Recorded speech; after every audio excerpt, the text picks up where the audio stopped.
Welcome back to the Dershow. When I was a kid, I used to look forward every Thanksgiving to the Macy's Thanksgiving Day Parade. And when my kids were kids, we went back and saw the parade. Of course, the big feature was these enormous, enormous balloons, Snoopy and Superman, and you name it.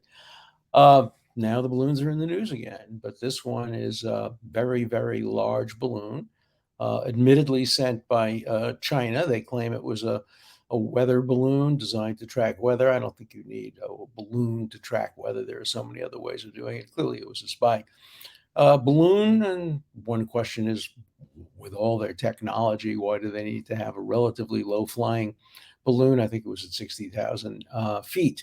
I guess it takes better pictures of military bases. It's interesting. I once tried to solve a case by Soviet spying on a military base. I had a client who was accused of murder, and he had a truck, and he claimed he was not at the scene of the crime, which was right near a military base. And so we paid for it. We got Russian intelligence photographs of the military base, hoping that we would be able to see clearly that his truck was not there. Unfortunately, it was a cloudy day, and we couldn't do it. We won the case on other grounds, but technology didn't win it for us. Most of my cases, many of my cases at least, have been won on science and technology. But let's go back to the balloon, enormous balloon flying improperly over American territory. The claim by the Chinese is that the wind blew it. Nobody believes that, obviously. There were previous balloons, but, of course, China's not the first country to send surveillance aircraft. When I was in, I guess it must have been in law school or something a long time ago, an Air Force pilot named Powers flew a U-2, what's it called? U-2, I think, airplane, a high altitude airplane over the Soviet Union and to take photographs, admittedly. And he was shot down, bailed out, and eventually was traded for a guy named Rudolph Abel, a spy who was captured in the United States. You may have seen the movie about it called Bridge of Spies. I worked with the man in the Bridge of Spies, the Russian, the Soviet guy named Wolfgang Vogel. We traded Sharansky, and we were involved in possible trades for Mandela. But I learned quite a bit about the Powers case when I was doing that, and clearly the United States violated Russian territorial sovereignty. It's interesting because it is all a matter of degree. If you have it flying 60,000 feet, well, that's flying over the territory. If you can get it up to 80,000 feet, probably yes. But if it's a satellite, even if it's a no low flying satellite, that apparently everybody acknowledges is not a violation of sovereignty. And we know that the Russians, the Chinese, probably the Iranians are flying satellites over us every day and taking high, high, high intensity pictures, apparently pictures that can distinguish, the gender of human beings and other sorts of information. Virtually every country with a technical ability spies on other countries. Spying, of course, we go back to the Bible where Moses and Joshua sent the spies into Canaan to see what the fortifications were. And they came back and gave them advance warning of the fortifications. So, spying is as old as the Bible, and spying actually can do some good. If countries learn about the strengths of other countries, sometimes it can avert miscalculations. Obviously, when Israel attacked the armies and air forces of Egypt and Syria in 1967, they did it based in considerable part on spies, including a guy named Eli Cohen, who had who looked very Syrian and spoke the language perfectly and was very charming and inserted himself into the upper echelons of the Syrian military and told Israel all about the sort of fortifications, where they were, how they were disguised. Eventually, he was caught and hanged. But spying is as old as recorded history, and so is eavesdropping. So is surveillance. Today, we have techniques that go beyond anything anybody could have possibly imagined. Some of the nanotechnology which allows very high density cameras to be put in buttonholes, in the smallest of things, even smaller than buttonholes, and can photograph and record things. And That's the reality. And so, what's the law? The law on this one is pretty clear. When an enemy aircraft, whether it be a balloon or a drone, we're going to see more and more of this with drones. Drones, however, are low flying. We're going to see more and more of this, and every country has the right to shoot down drones or balloons from enemies that are flying over its territory without permission. And so there's absolutely no doubt that when President Trump found out about some Chinese balloons in the past, he could have ordered them shot down, but probably for diplomatic and other reasons, he made the decision not to. I don't criticize him or blame him for that. We probably had our balloons flying over them and tit for tat. And When this balloon was spotted, I expressed the legal view that it was appropriate to shoot it down. It would have been much better if we had the technology to capture it. I still find it hard to believe that with our incredible technology, we couldn't have sent up a series of aircraft that would put a net around it and bring it down. But look, I'm not an aeronautical engineer, so I can't tell you. Apparently, the decision was made to A, shoot it down, and B, not to shoot it down over American populated centers. So they waited until it moved east of Myrtle Beach in South Carolina, and then they sent up a bunch of planes, and one of them had the rocket, and the rocket shot it. Of course, it's easy to bring down a balloon. All you have to do is let the air out. And the balloon fell into the Atlantic Ocean. Fortunately, or maybe deliberately, they shot it down over a fairly shallow part of the Atlantic Ocean. Apparently, according to reports that I read, 45 feet, which is nothing today in light of our capabilities. And so eh, the military is very optimistic that we will be able to recover virtually everything from the debris field, both on top of the ocean, and already some apparently has been gathered, but also when the weather gets better, below the ocean, and probably will be able to do a pretty good job of reconstructing. The key point, of course, is whether or not the electronics can be gathered. China certainly had the technical ability to blow up the electronics once it knew that they would be captured by the United States.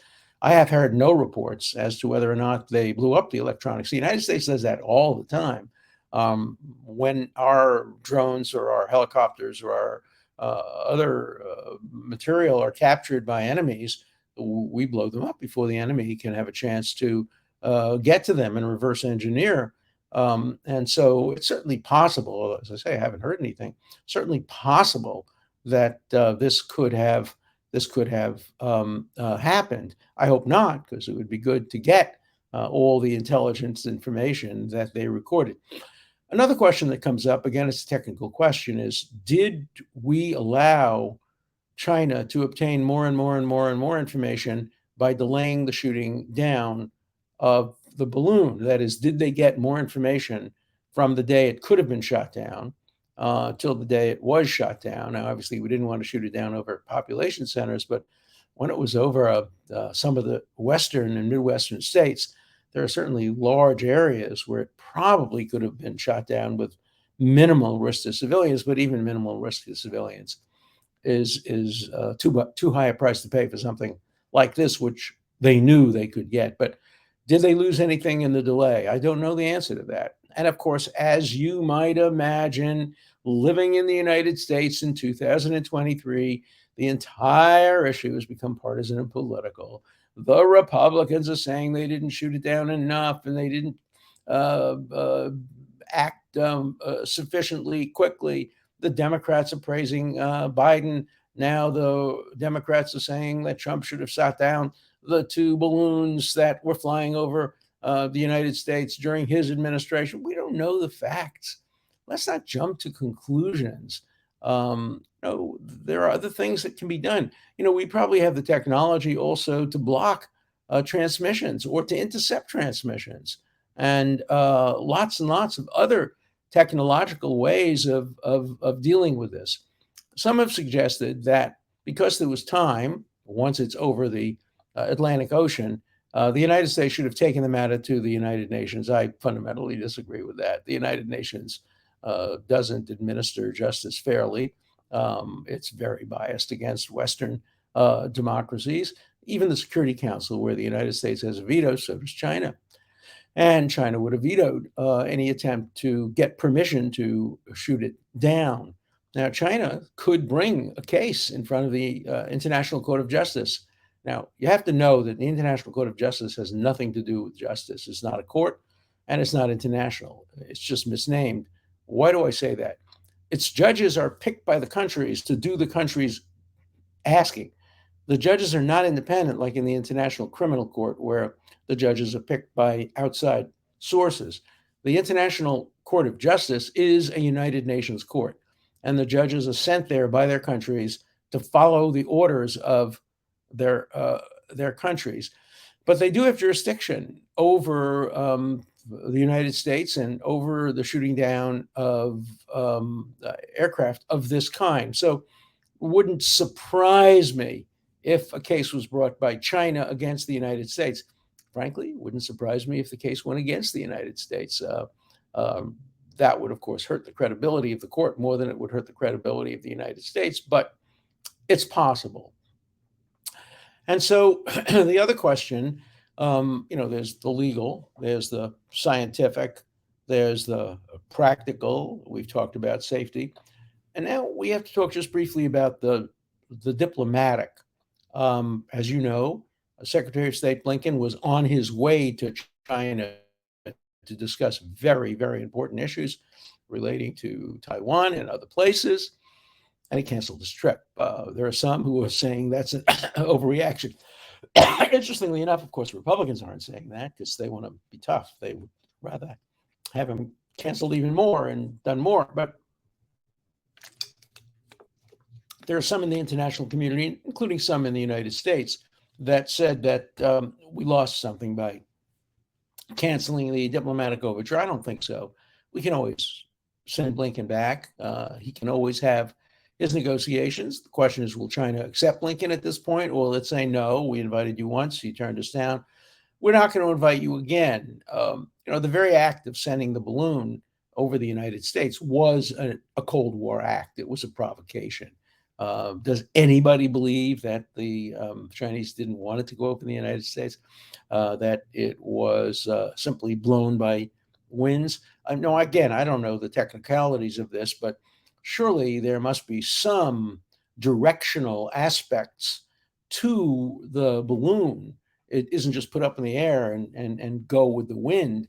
There must be some navigational tools. We haven't heard very much about that, and maybe we'll find out more when we get to the bottom of the story. Of course, stories in the United States last only a day or two. In fact, today is like just a couple of days after they shot it down, I had trouble finding good stories about it in today's newspaper because it's yesterday's news, but it's not yesterday's news because our relations with China are incredibly important. We will have a confrontation with China at some point in the not too distant future over Taiwan. It's China's official policy that Taiwan, an island, highly industrialized, highly intelligent, economically superior to China, that Taiwan is an integral part of China, much the way Putin says that Crimea and the east of Ukraine are parts of Russia. The big difference, of course, is that in Crimea, if you had a vote, a very high percentage of Crimeans, I don't know what the percentage would be, very high percentage would agree that it should be part of Russia, partly because Russia sent all those people to Crimea. It ridded the Crimean Peninsula of Tatars and sent in ethnic Russians. So, of course, Russia would win a referendum, but China would not win a referendum. Taiwanese people are very satisfied with their status as a neighbor of China, as a neighbor of Japan, as some a country that can have its own civil liberties, human rights. It's not the perfect democracy, but in comparison to China, it seems like Switzerland or Sweden, and so there would be enormous resistance to any effort by China to take over Taiwan. Also, there would be the kind of resistance we're seeing in the Ukraine. Taiwan is a powerful country. It's not anywhere near as powerful as China, but when you fight in your home court, you have tremendous advantages. We learned that in the Revolutionary War. Of course, the British Army was 100 times more powerful than the militias that fought for American independence, but they were fighting on American soil, and that gave the American colonists a tremendous advantage. And I think that advantage accrued to Ukrainians as well. They were fighting on Ukraine for their own homeland, and they fought so heroically and well. And I think the same thing would be true in Taiwan. I hope we never see that, because with obviously China, we're talking about a nuclear power, and Taiwan, a powerful non-nuclear power. But I mean, who knows what Taiwan has? Taiwan is not a country in which everything is out in the open, but as far as I know, it has very sophisticated conventional weapons, and probably some variant of the Iron Dome that Israel uses so successfully to stop rockets from coming in from Gaza and from Lebanon and Syria. So the diplomatic considerations are relevant, but I think on balance, the diplomatic relations favored shooting it down. I don't know whether or not Biden called the Chinese authorities and said, look, can we talk? If you're willing to bring it down, we're willing not to shoot it down. I don't know whether that conversation occurred, and I don't know whether we'll ever know if that conversation occurred. It would have been a good thing to do. I mean, always better to have a peaceful, non-shooting resolution.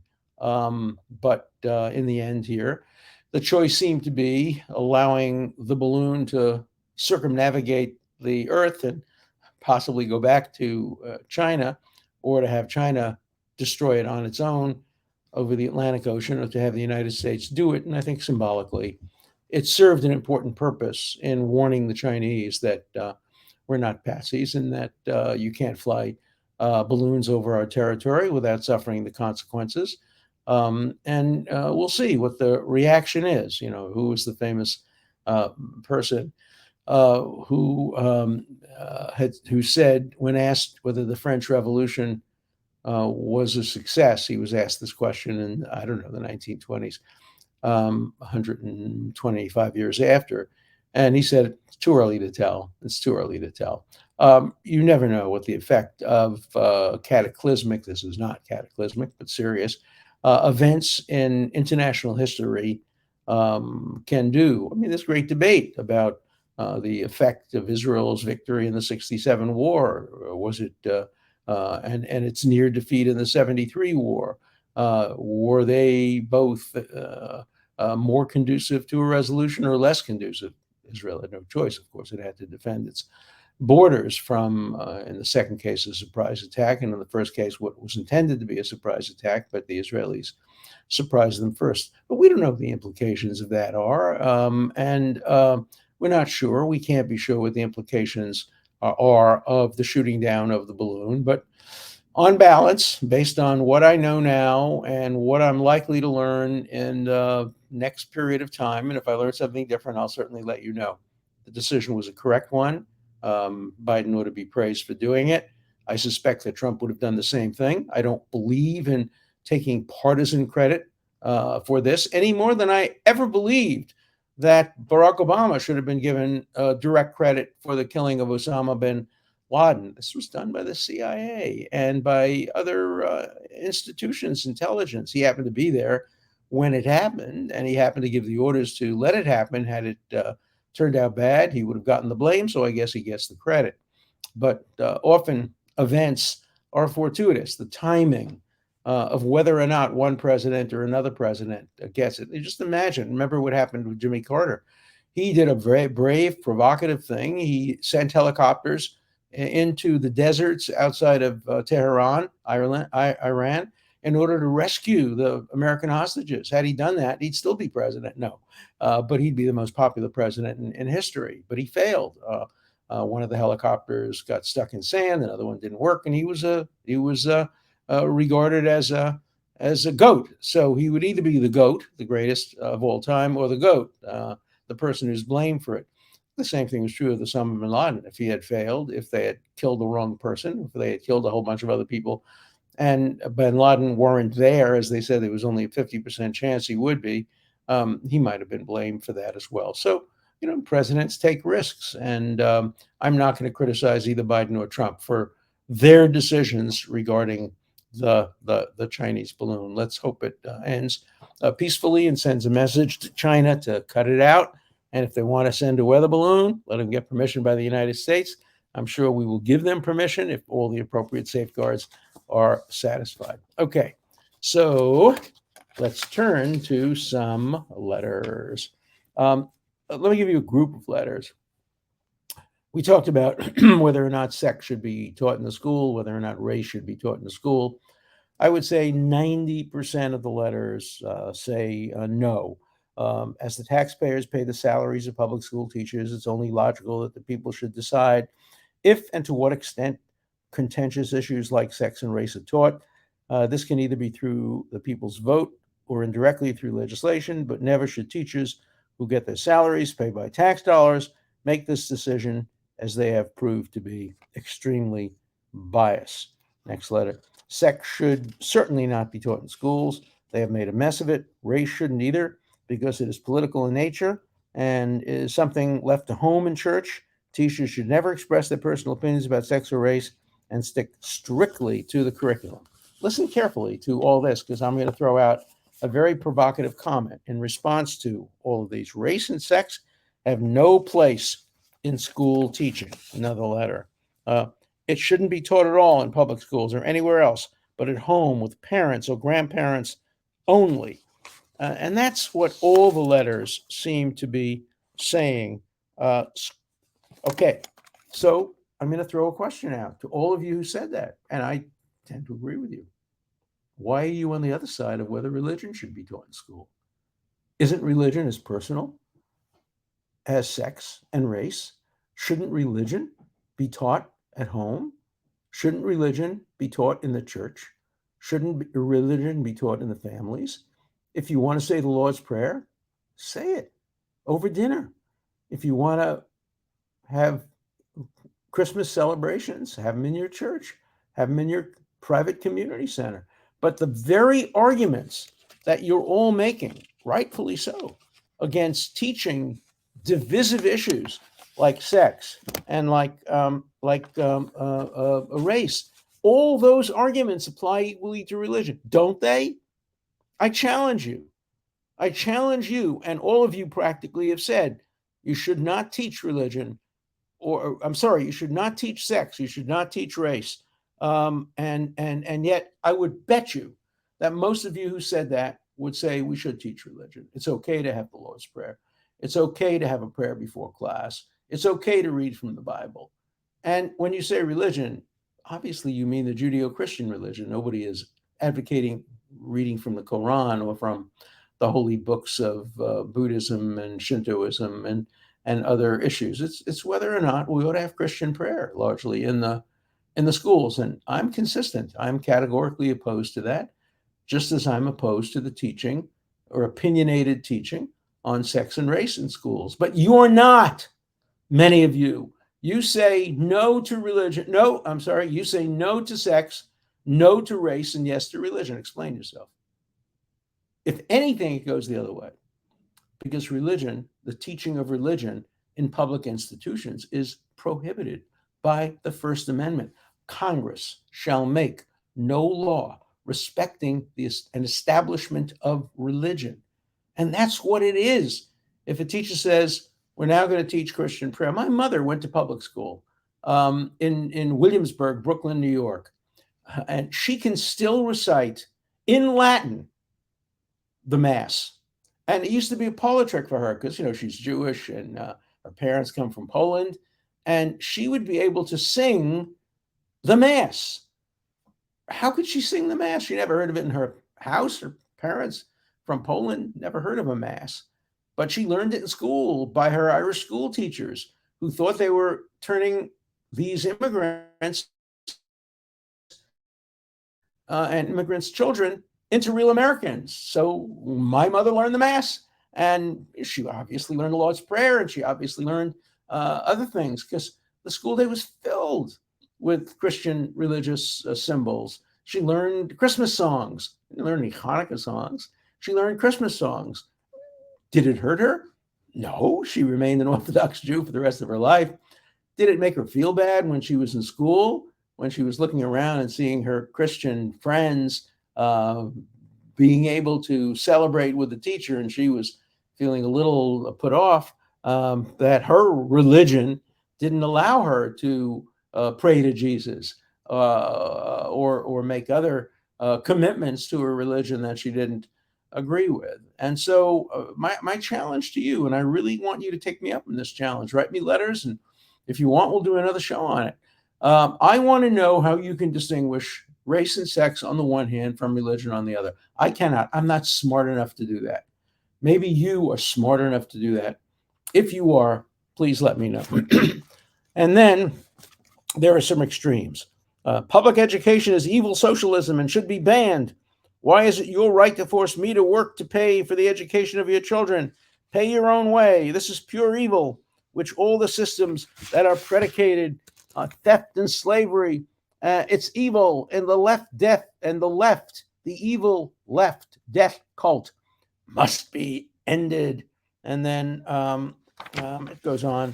There are others like that as well. There was one that says, no, you shouldn't teach in the schools, but you should also not compel kids to get vaccinated. Well, schools don't compel kids to get vaccinated, but they do condition going into the classroom on being vaccinated, because vaccination against, forget about COVID for a moment, smallpox, polio, those were dreaded diseases when I was in school. Certainly polio was a dreaded disease. I spent a whole summer not swimming because the Bubba-meisers, what my grandmother would tell me, oh, if you go swimming, Franklin Delano Roosevelt got polio from swimming. Of course he didn't, but that was what was believed, and we lived at a time of great fear. And now polio has been essentially wiped out, smallpox largely wiped out as a result of vaccination, conditioning kids going to school to being vaccinated. It's the right thing. Give them the right not to be vaccinated. By the way, whose right is it? Is it their right or their parents' right? What if a 14-year-old kid says, I want to be vaccinated, and the parents say, no, we're anti-vaxxers. We're not going to let you be vaccinated. Who wins that dispute? That's an interesting one. And then, of course, the usual drivel. I would ask, why are Jews allowed in our country? How can we get rid of them? Hey, you can't. You're just going to have to live with us. But there is an alternative. You don't have to ever be in the presence of another Jew. I will help you. Get a visa to go to Iran. You'll never see another Jew. You'll never have to deal with another Jew. You'll be able to deal with the Ayatollahs. Of course, if you're a Christian, you might very well be executed. But nonetheless, you're not going to be executed by a Jew. So that's not so bad. And so, the notion that you can prevent people from living in this country based on their religion. Read the First Amendment again, and read George Washington's letter to the Jewish community of Newport, where he says, of toleration, we will no longer speak, as if one group allows others to be part of this country at their own discretion. No, in America, all faiths, all religions are equal. As long as each group sits under its fig tree, we will never allow bigotry. This letter of George Washington, one of the great letters. This was at a time, by the way, when England still prohibited Jews from serving in the House of Commons. We had just separated from England, and George Washington wrote this great letter. I urge you, go online, just read the letter, George Washington's letter to the Jewish community of Newport, and then tell me that you agree with any of this. And so you have my challenge. My challenge is write to me how you can distinguish sex and race from religion. And I promise I will read you the best letters, even if they totally and fundamentally disagree with my view. You know that I read letters that disagree with my view. I don't think anybody has ever doubted that. See you tomorrow.